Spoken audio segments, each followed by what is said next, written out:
So one of the first pieces of pandemic responsive research that we kicked off at the Centre for Education and Youth was a piece we did with the University of Exeter.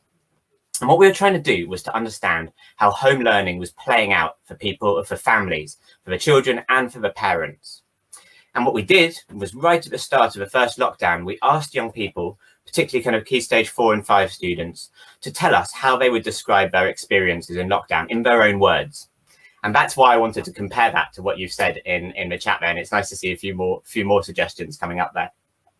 But what we saw there was that although there was some references to what Sarah said about anxiety, for example, and people talking about it being scary or depressing, what we actually found was that they tended to emphasize above all else this idea of it being dull, repetitive and boring.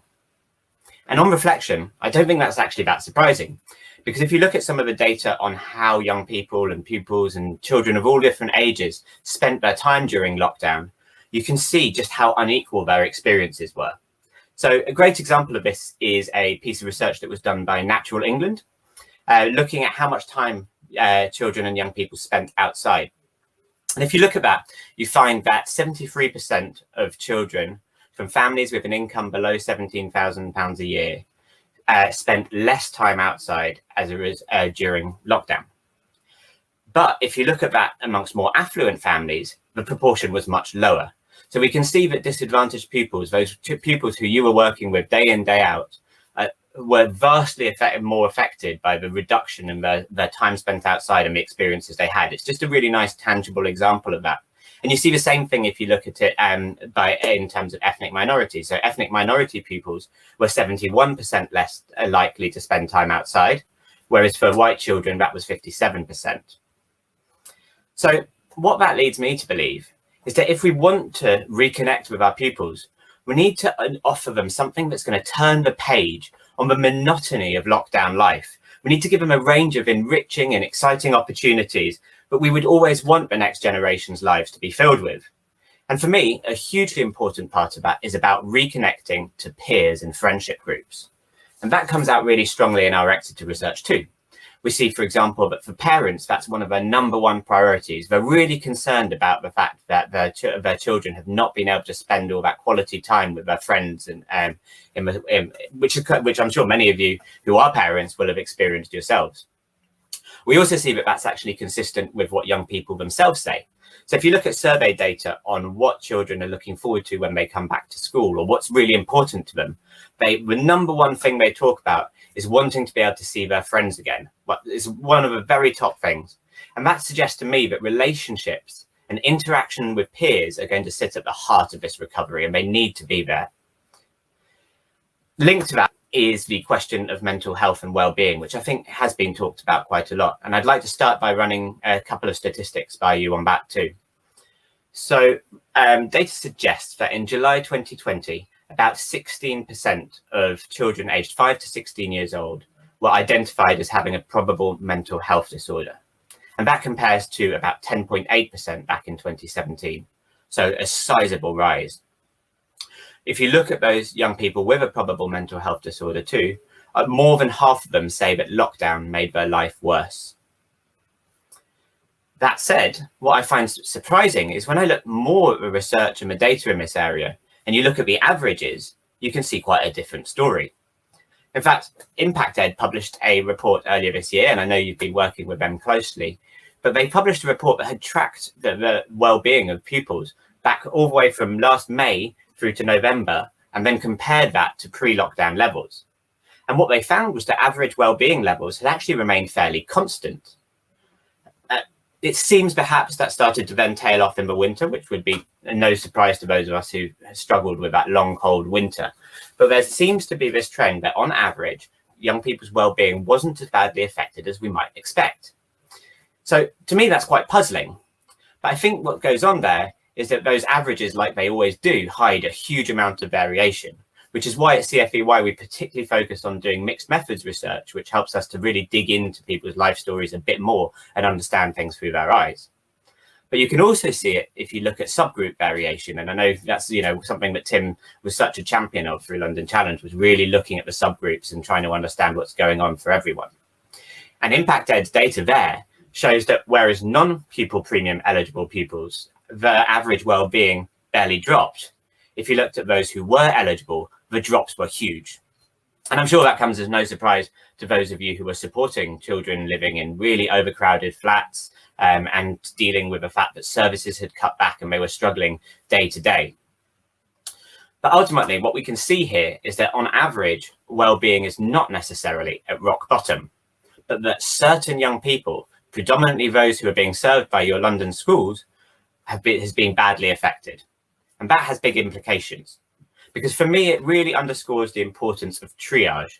That is, identifying and responding to need. So finding those young people who particularly need that intensive support, rapidly matching that to their needs. Because if some young people have had these profoundly negative experiences, then we need to identify them fast so that we can respond. I therefore suggest that schools are going to really have to prioritize both formal and informal identification of people's needs. So using the sort of robust tools for measuring their mental states, but also making time for those conversations where you can follow up your hunches and dig into what's going on. So I've talked about, I think, 3 different things here. I've talked about the importance of enriching experiences. I've talked about peer relationships. And I've talked about identification and responding to mental health needs.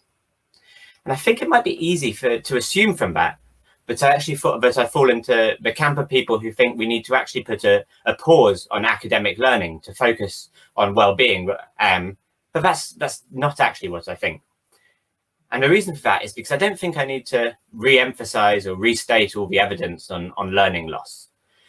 Particularly in maths and oracy, those are 2 areas that I've been researching a lot recently. I think it's very clear that we have this sizable learning loss. And ultimately, I just don't think that we're really doing any favors to any of our pupils if we kid ourselves into thinking that accelerating learning in the next year doesn't matter. And I think we really owe it to our children and young people to make sure that they leave school equipped with the academic achievements they need. Otherwise, how are they going to build that thriving intellectual life and have all the choices that are available to their peers from other cohorts whose journey hasn't been disrupted in the same way? And actually, I think pupils themselves really value that, and they understand the importance of academic catch-up.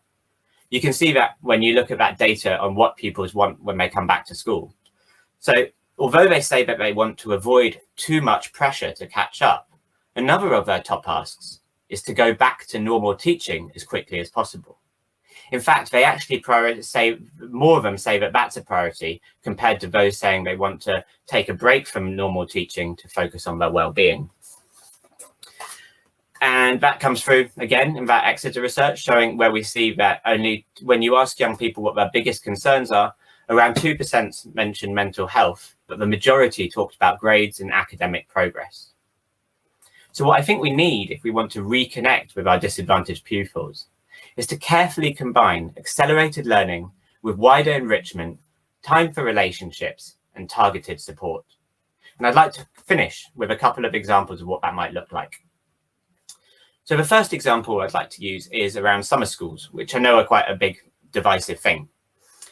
But because, and thank goodness, the DfE, I think, has now recognised that it shouldn't all be down to schools to offer summer activities. And they started to understand that the third sector needs to be involved and that it shouldn't look like normal day-to-day schooling.